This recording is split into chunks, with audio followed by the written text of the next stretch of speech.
फ़अऊज़ु बिल्लाहि मिनश्शैतानिर्रजीम बिस्मिल्लाहिर्रहमानिर्रहीम। इन औलियाउहु इल्लल मुत्तक़ून सदक़ल्लाहुल अज़ीम। इन्नल्लाह व मलाइकतहु युसल्लूना अलन नबी या अय्युहल्लज़ीना आमनू सल्लु अलैहि व सल्लिमू तस्लीमा। अल्लाहुम्मा सल्लि व सल्लिम मअदनिल जुदी वल करम वालिहिल किराम व अस्हाबिहिल इज़ाम व इब्निहिल करीम व बारिक व सल्लिम सलातन व सलामन अलैका या सय्यदी या रसूलल्लाह सल्लल्लाहु तआला अलैहि वसल्लम। सामीन किराम व रफ़ीक़ान गिरामी,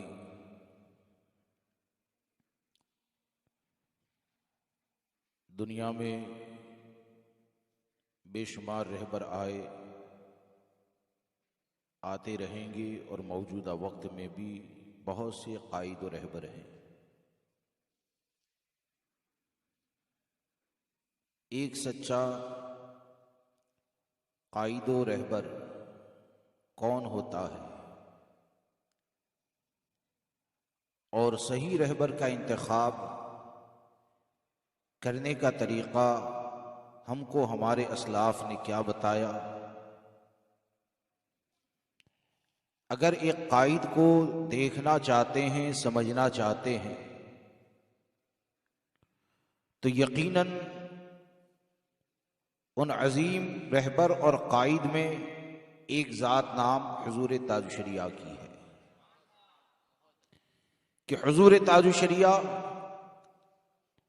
इमाम अहले सुन्नत फाजिल बरेलवी रदी अल्लाह तबारक व तआला के इल्म व फज़ल व तक़वा के वो सच्चे जानशीन वारिस थे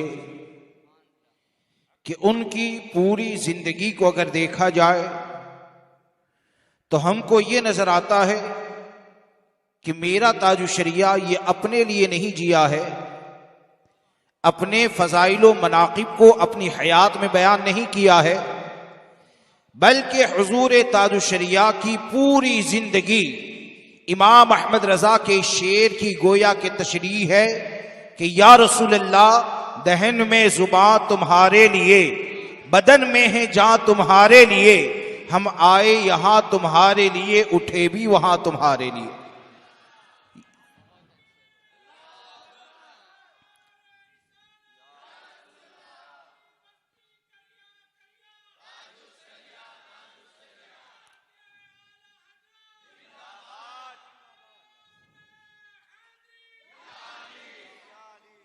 आप देखें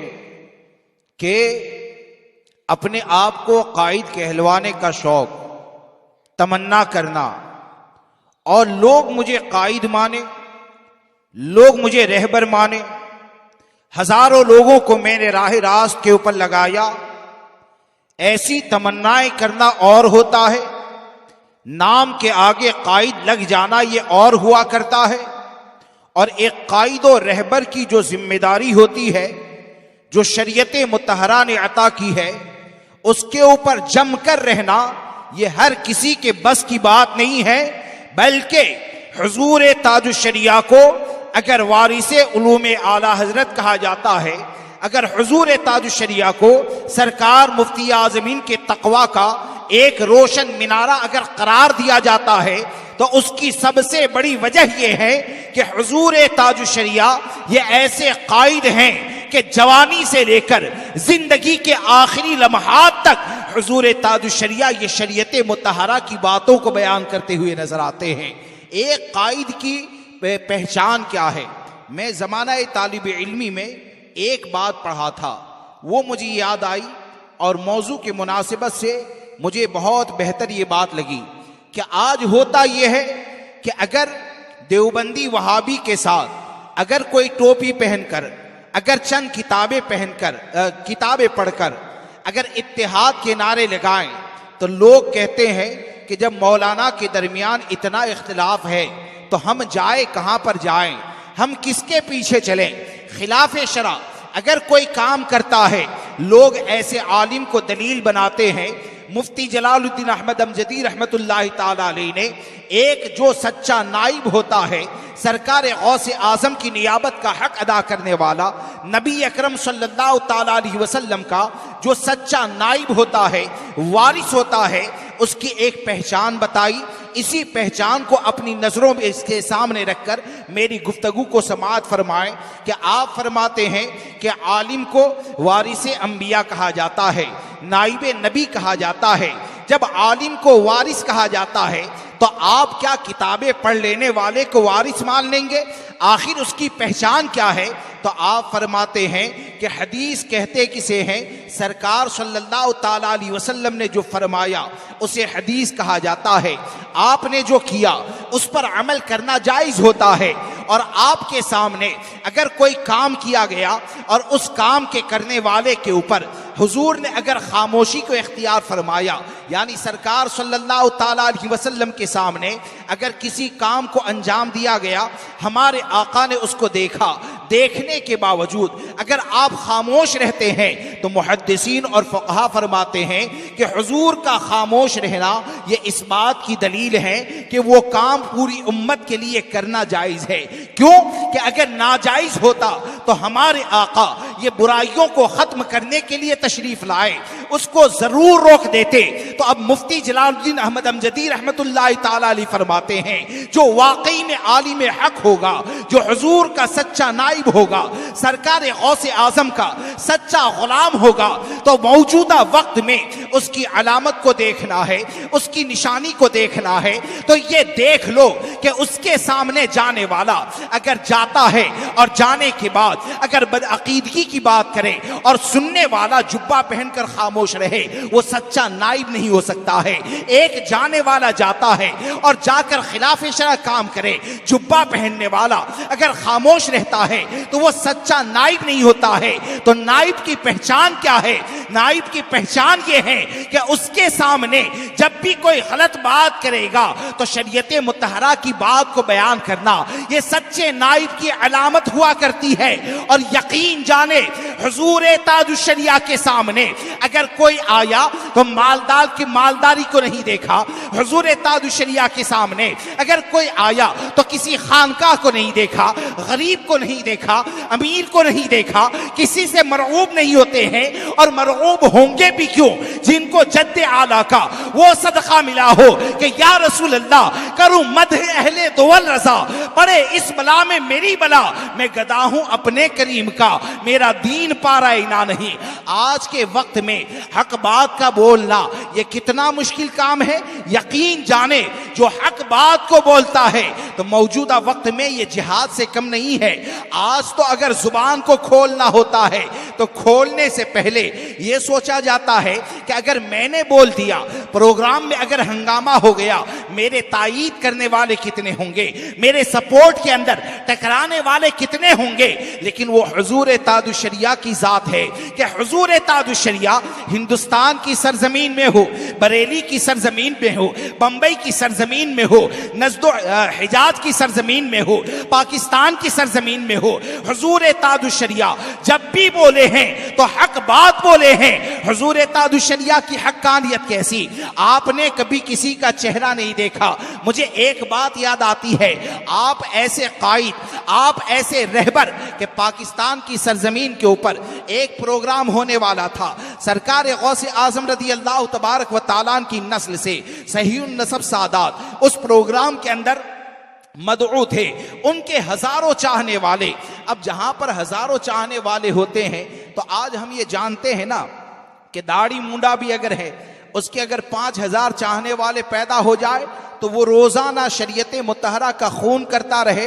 हम उसको टोकेंगे नहीं, क्योंकि 5000 उसकी तायीद के लिए खड़े हो जाएंगे। आज हाल ये होता है, अब वहां पर मामला ये कि स्टेज के ऊपर वो सैयद साहब जब तशरीफ लाए, हुजूर ताजुश शरिया ने देखा कि सरकार बगदाद के ख़ानदान से ताल्लुक़ रखने वाले चेहरे के ऊपर दाढ़ी नहीं है, जिस्म के ऊपर पैंट और शर्ट पहने हुए हैं। तो आपने अदब व एहतराम के साथ उस सैयद ज़ादे से आपने फरमाया आहिस्ता से कि सैयद साहब आप तो उस ख़ानदान से ताल्लुक़ रखते हैं कि जिनकी तालीमात को पढ़कर हम शरीयत मुतहरा की पाबंदी करते हैं, जिनकी गुलामी हमारे लिए नजात का जरिया है, आपकी रगों में उनका खून दौड़ता है, आप उनकी तालीमात के ऊपर अमल नहीं करते। स्टेज के ऊपर उलमा ये सन्नाटे में आ जाते हैं। सैयद साहब वहां से खड़े हुए, उलमा ये समझें ये कोई बहुत बड़ा हंगामा होने जा रहा है, न जाने प्रोग्राम के दरमियान क्या हो जाए। वो सैयद साहब अपने कमरे के ऊपर गए और थोड़ी देर के बाद देखा तो वही सैयद साहब जो पैंट और शर्ट पहनकर स्टेज की जीनत बने हुए थे, कुर्ता और पायजामा पहनकर आए और स्टेज पे आने के बाद वो ऐलान करते हैं कि ऐसा लगता है कि शायद पहली मर्तबा किसी दिल वाले ने दिल की बात को कह दिया जो दिल के ऊपर असर कर गई।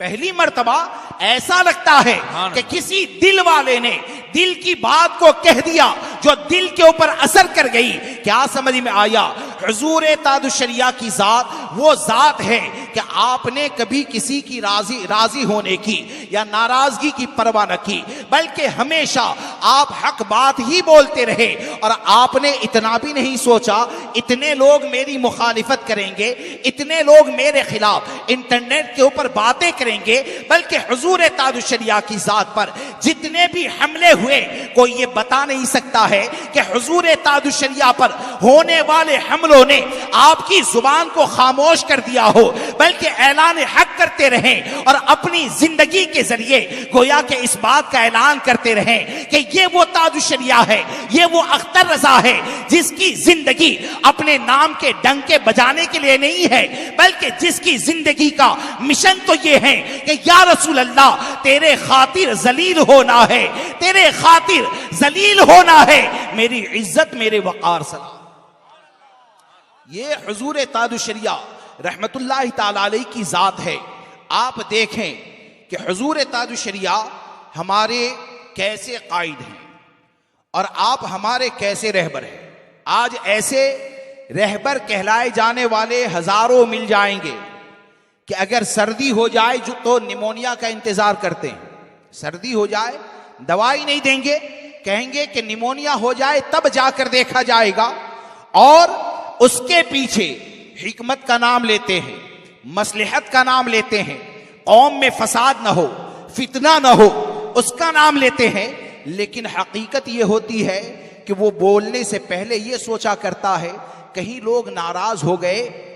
तो क्या होगा, कहीं पर लोग नाराज हो गए तो क्या होगा। लेकिन हुजूर ताजुश्शरिया अगर अपनी जुबान को खोलते थे तो लोगों के चेहरों के ऊपर नजर नहीं करते थे, बल्कि हुजूर ताजुश्शरिया ने जब भी अपनी जुबान को खोला तो रज़ाए मुस्तफ़ा के ऊपर नजर रखी और आपने अपनी जुबान को खोला। आप देखें कि मौजूदा वक्त के अंदर ताहिरुल कादरी के फितने के अंदर न जाने कितने गुमराह हुए, और आज भी हाल ये हो गया, पहले किसी के मुरीद थे, पहले किसी के बैत किए हुए थे, ताहिर के बयान सुनते सुनते उनका हाल ये हो गया कि अपने पीर को छोड़ दिया, लेकिन ताहिर को छोड़ने के लिए तैयार नहीं है, गुमराहियत की तरफ जाने लगे। लेकिन कुर्बान जाइए, हुजूर ताजुश्शरिया ने जब इसकी गुमराहियत की इब्तिदा हुई थी, इस फितने की इब्तिदा हुई थी 1992 या उससे पहले, हुजूर ताजुश्शरिया अपना फतवा तहरीर फरमा देते हैं। उस वक्त लोगों ने यह कहा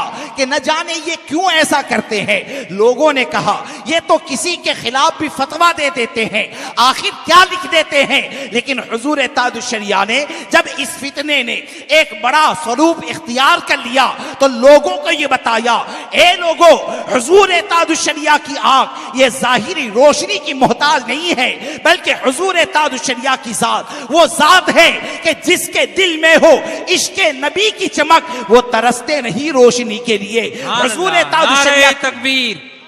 नारे रिसालत, खलीफे ताजुश्शरिया इस्माइल अमजदी साहब किबला उर्से ताजुश्शरिया, ये हुजूर ताजुश्शरिया की जात है कि जो चीज, जिस चीज को हुजूर ताजुश्शरिया की दिल की नूरानियत ने 92 या उससे पहले देख लिया था, और हुजूर ताजुश्शरिया की आवाज पर लब्बैक कहते हुए अगर उनका साथ दिया होता तो हजारों लोग गुमराहियत से बच जाते। आखिर हुजूर ताजुश्शरिया सब एक तरफ होने के बावजूद अपने कलम को क्यों चलाया? हुजूर ताजुश्शरिया अगर कौम का इलाज तलाश करते थे तो वो प्रोफेसर के पास जाकर तलाश नहीं करते थे। हुजूर ताजुश्शरिया अगर कौम का इलाज तलाश करते थे तो मालदारों के पास जाकर तलाश नहीं करते थे, बल्कि हुजूर ताजुश्शरिया अगर कौम का इलाज तलाश करते थे तो हदीस मुस्तफा में तलाश किया करते थे। हुजूर ताजुश्शरिया अगर गुमराहियत से बचाने की कोशिश करते थे तो ये सोचते थे कि जब हुजूर ने फरमा दिया इय्याकुम व इय्याहुम ला युदिल्लुनकुम वला युफ्तिनुनकुम, तुम उनसे दूर रहो, उनको अपनों से दूर रखो, कहीं वो तुमको गुमराह न कर दे, कहीं वो तुमको फितने में न डाल दे। तो हुजूर ताजुश्शरिया ने अपनी अक्ल को कदमे मुस्तफा पर कुर्बान किया और ऐसे रहबरो कायद बनकर निकले कि बाखुदा न जाने कितने सिलसिले के लोग ताहिर की मोहब्बत के अंदर गिरफ्तार होकर गुमराहियत की दलदल के अंदर फंस गए। लेकिन अल्हम्दुलिल्लाह हुजूर ताजुश्शरिया के मुरीदीन की जमात में से शायद कोई ऐसा नजर आए जो ताहिर की मोहब्बत में गिरफ्तार हो। क्यों कि हुजूर ताजुश्शरिया ये ऐसे कायद का नाम है जिसने अपने इल्म को छुपाया नहीं बल्कि हमेशा जाहिर किया है। अपने इल्म को कभी छुपाया नहीं बल्कि हमेशा जाहिर किया है। और दोस्तों, आपकी हक्कानियत और आपका मनसब ये कितना बड़ा मनसब है। मनसब की बात करना ये आसान होता है और मनसब का हक अदा करना ये मुश्किल होता है। मनसब का हक अदा कर, वीडियोग्राफी मत कर, रख दे मोबाइल। दूर शही पढ़े अल्लाहुम्मा सल्ली अला सय्यिदना व मौलाना मुहम्मदिन मअदनिल जुदी वल करम व आलिहिल किराम व असहाबिहिल इज़ाम व इब्निहिल करीम व बारिक व सल्लिम सलातो व सलामुन अलैका या रसूलल्लाह सल्लल्लाहु तआला अलैहि वसल्लम। मनसब का हक अदा करना ये मुश्किल होता है। अब आप देखें कि एक बात कि मनसब की जिम्मेदारी का एहसास, ये आप जानते हैं ना कि मनसब मिल जाए तो उसकी जिम्मेदारी का एहसास ये कैसा होता है कि एक मिसाल मैं आपको दूं। हजरत सरकार सैयदना फारूक आजम रदी अल्लाह तबारक व तआला अन्हु कि जब आप खिलाफत की मसनद के ऊपर बैठे तो आपने उस वक्त एक जुमला इरशाद फरमाया था कि ए लोगों, मैं इस बात से डरता हूं कि बैतुल माल का कोई ऊंट अगर दजले फुरात के ऊपर हलाको बर्बाद हो जाए तो फारूक आजम फरमाते हैं कि मैं डरता हूं कहीं मैदान महशर में मुझसे उस ऊंट के बारे में सवाल ना हो। मैदान महशर में मुझसे उस ऊंट के बारे में सवाल ना हो। और सिर्फ ये जुबानी दावा नहीं, ये सिर्फ जुबानी दावा नहीं। हजरत उस्मान गनी रदी अल्लाह तबारक व तआला अन्हु फरमाते हैं कि गर्मी के मौसम में सख्त गर्म हवा चल रही है, लू चल रही है, और ऐसे वक्त में मैंने देखा कि कोई है जो सदक़े के जानवरों को, लुंगी बांधा है, सर के ऊपर चादर है, सदक़े के जानवरों को दोपहर में गर्मी के वक्त में ले जाकर बाड़े के अंदर बांधता है। तो मैंने अपने साथी से कहा, जाओ जाकर देखो ये ले जाकर बांधने वाला कौन है। तो हजरत उस्मान फरमाते हैं कि मेरे साथी ने आकर बताया कि ये ऊंटों को खींच कर ले जाने वाला कोई और नहीं बल्कि अपने वक्त का अमीरुल मोमिनीन फारूक आजम है। अपने वक्त का अमीरुल मोमिनीन फारूक आजम है। अब इससे आप क्या समझे? इससे ये समझे कि सिर्फ दावा कर देना कि मैं कायद हूं, मैं पूरे हिंदुस्तान का कायद, मैं सबसे बड़ा आलिम, मैं सबसे बड़ा अल्लामा, ये कह लेना काफी नहीं होता है। बल्कि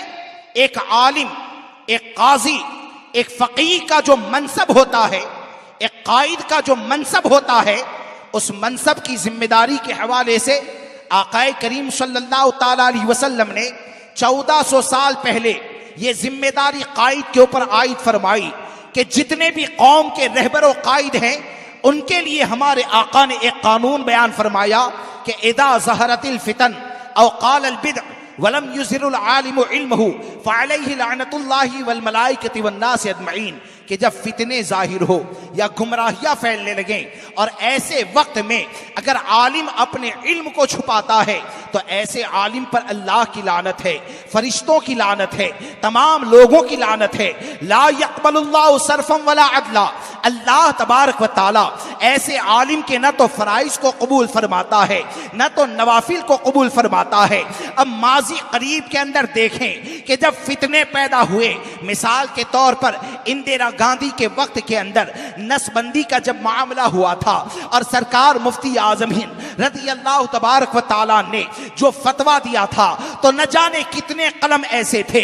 जिन्होंने अपने कलम की रोशनी को इंदिरा के नाम के ऊपर बेच दिया था। लेकिन आप शायद न जानते हो कि उस फतवे को ऐसे वक्त में जालिम जाबिर बादशाह के सामने अगर लिखने वाली कोई जात है तो उस जात का नाम हुजूर ताजुशरिया है। और उस फतवे के ऊपर सिक्का लगने के बाद शाये होता है मुफ्ती आजम के नाम से। क्या समझ में आया? हुजूर ताजुशरिया की अगर कायदाना सलाहियतों को देखना है तो हुजूर ताजुशरिया ने हमेशा बारगाह मुस्तफा से जो एक मनसब मिला था, फितनों के मुकाबले में खड़े हो जाना, गुमराहियत के मुकाबले में अपने इल्म को जाहिर करना, ये हुजूर ताजुशरिया पूरी जिंदगी अमल करते रहे और अमल करके लोगों को इस बात का दर्स देते रहे कि इस चीज को याद रखें कि जो आशिक रसूल होता है, जो सच्चा गुलाम मुस्तफा होता है, न तो वो टीवी का मोहताज होता है, न तो वो कैमरे का मोहताज होता है, न तो वो झूठी शोहरत का मोहताज होता है, न तो वो ख्वाबों की बारात का मोहताज होता है, बल्कि उसका मामला तो ये होता है जो अल्लाह और रसूल की मोहब्बत में अपने आप को फना कर देता है। जब वो दुनिया से जाता है तो पूरी दुनिया ये कहती है बेनिशानों का निशान मिटता नहीं, मिटते मिटते नाम हो ही जाएगा। नारे तकबीर, नारे रिसालत, खलीफा ताजुशरिया इस्माइल अमजदी साहब किबला और उससे ताजुशरिया। आप देखें कि हुजूर ताजुशरिया की हक्कानियत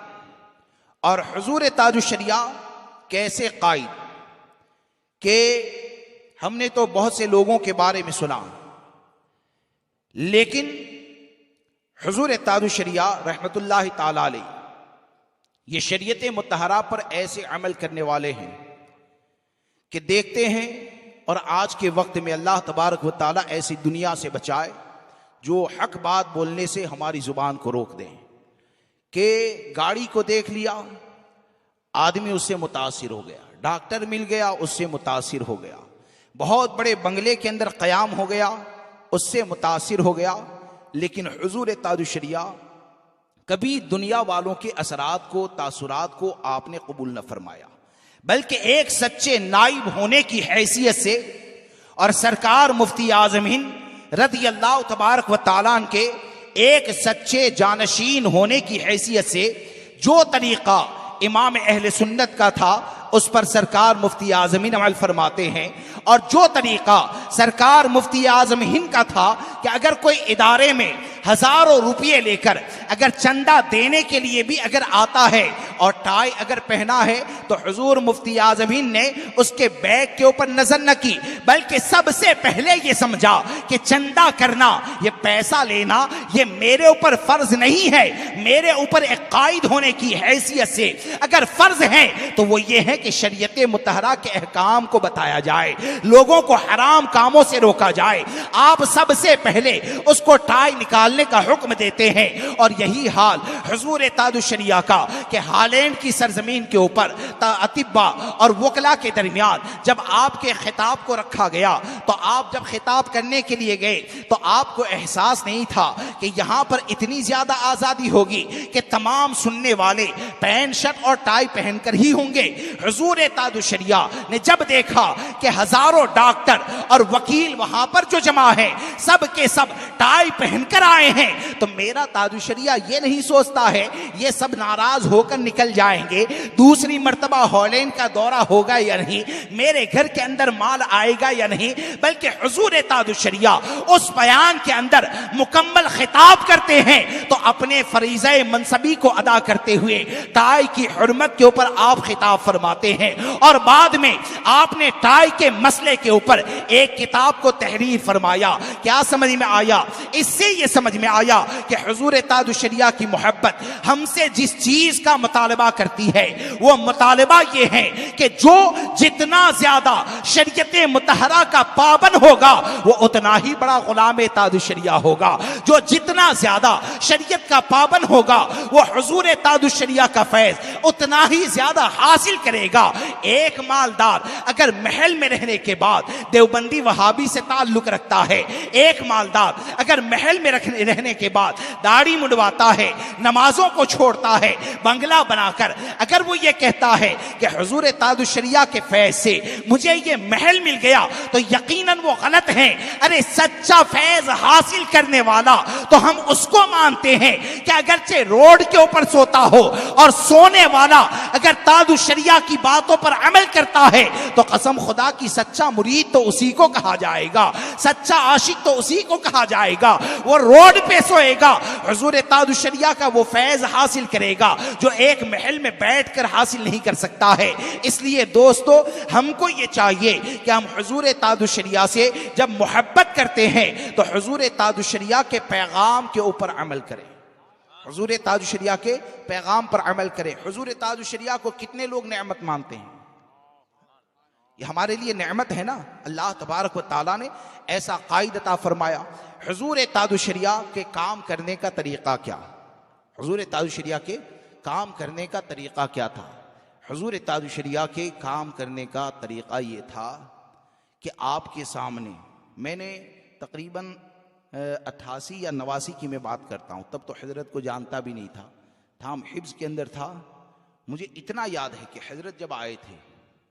तो उस वक्त एक साहब ये लब के नीचे के बाल निकालते थे। हाँ, हुजूर ताजुश शरिया ने देखा तो आपने फरमाया इसको निकालने से तौबा करो, ये भी दाढ़ी में है। हाँ, इसको निकालने से तौबा करो, ये भी दाढ़ी में है। हुजूर ताजुश शरिया के सामने अगर चैन वाली घड़ी पहनकर कोई आ जाए तो हुजूर ताजुश शरिया उसे भी मना फरमाते। तांबा पीतल की अगर अंगूठी है उसे भी मना फरमाते। बल्कि आपके आखिरी दौरे में गालिबन वेरावल की सरजमीन के ऊपर ये हुजूर ताजुश शरिया की दिल की नूरानियत और ये आपकी दिल की रोशनी है, इश्क मुस्तफ़ा की चमक है कि चंद लोग जब आपको स्टेज के ऊपर ले जाने लगे